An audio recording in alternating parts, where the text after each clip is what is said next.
Next, we'll move on and take a look at an issue that Lohfink focuses on, and that is the way that the city of Jerusalem basically rejects Jesus during the Passion narrative here. So I'm on page 195 here of Lohfink.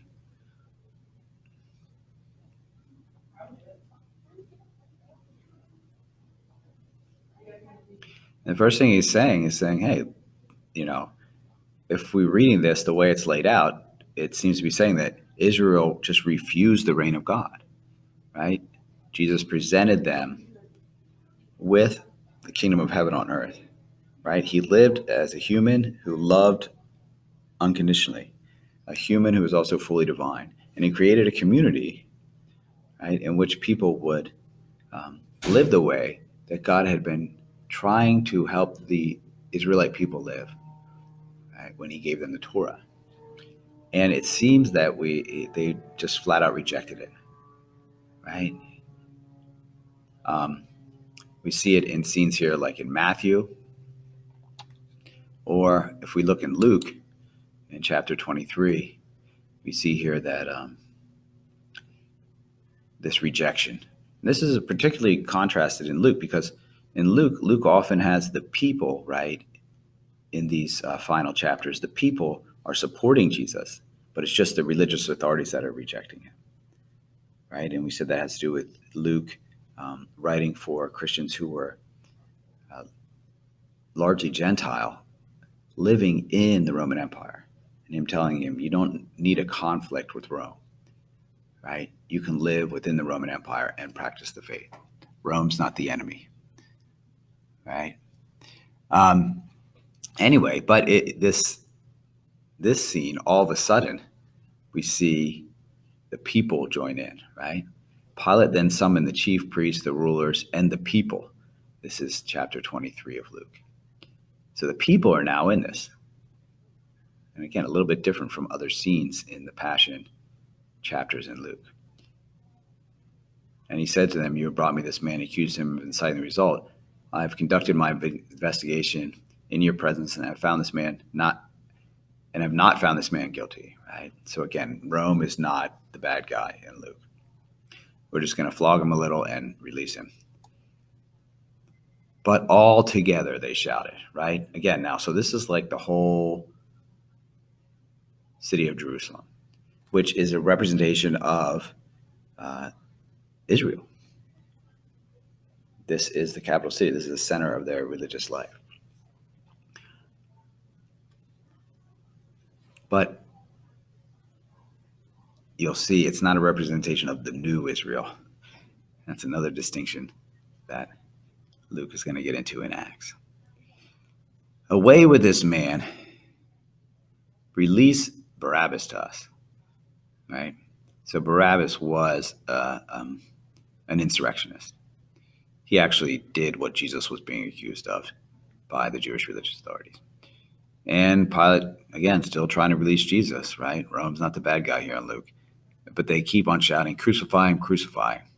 And again, it's they. Now the they is not just the religious leaders and the Pharisees and the scribes, right? It's like the whole city is suddenly they, right? Again, quite a jump there in Luke. It is kind of like an abrupt change in the narrative.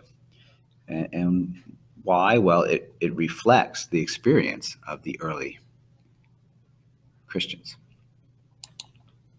Anyway, Lohfink is saying we just have to take that for what it is. Like, we really can't. I mean, the Gospels, the faith of the early Christian community was really like putting it out that way, that Jerusalem, right, kills the prophets, right? The whole city, the capital city, the heart of Jesus's faith tradition. Lohfink goes on to say so much that, in rejection of Jesus, they are rejecting the reign of God, right? The hour of grace itself has been rejected.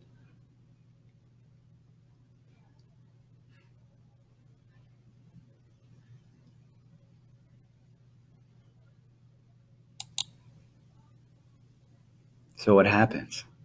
Well, the event, right, which Lohfink says is just a plain rejection, is completely reinterpreted. It's flipped. And the way he says is the new interpretation that Jesus gave at that very moment, when the people of God was preparing to throw away its election, happened during the Passover, right? And so Jesus then interprets his death as God's final saving decree, as the sacrifice, right? He's going to be the new Passover lamb. So just in the way that, see, what happened was during the Passover when the Jews were enslaved in Egypt, God freed them from slavery in Egypt using, in part, a symbol. He had them slaughter a lamb and mark their doors with blood. And then he had the angel of death pass through Egypt and kill the firstborn sons of the Egyptians.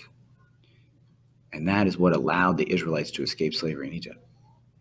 Now that story has all kinds of theological problems for our view of God through Jesus in the Gospels. And we're not going to revisit all that now.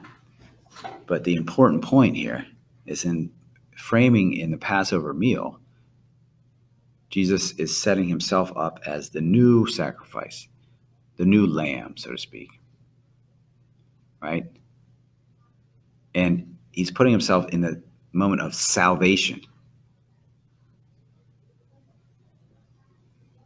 right? Just the way that God's freed them from slavery in Egypt, God is doing an even greater saving act here.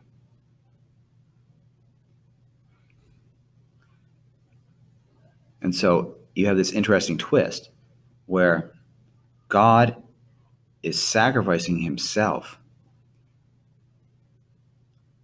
to liberate Israel. And the way that he sacrifices himself is through the rejection of Jerusalem, right, which is the heart of Israel. Does it make sense? It's very interesting because it's the same act, right? God is going to give himself to free us. And the way that he gives himself is that Jerusalem takes his life, right? So in their rejection of God, that also is the same act in which God redeems them of all sin, including the sin of rejection of him. Right? It's a very ironic twist. Israel's guilt, right? And he's not saying they didn't reject God here. Lohfink is like, yeah, they rejected God. You really can't argue with it. But the guilt, right? The evil that they did there, which was concentrated in the death of Jesus, is answered by God, not with a withdrawal of election, not with, oh, you did the ultimate evil. You've just totally rejected me. And so now all these bad things are going to happen to you, right? But the response is, oh, you've completely rejected me. And in that same rejection, that gives God the opportunity to give his life fully, right? To redeem them from all their sins, including that paramount one of the rejection of the reign of God. Make sense? Very interesting, right? It's the same event. Their rejection is also the means of atonement, right? Or the means of repairing the relationship.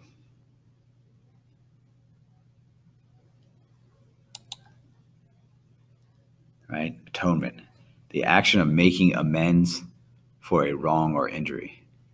So the injury itself, right? The rejection of God and its ultimate sign in the killing of Jesus, who personified and embodied the kingdom of heaven on earth, God's reign on earth, right?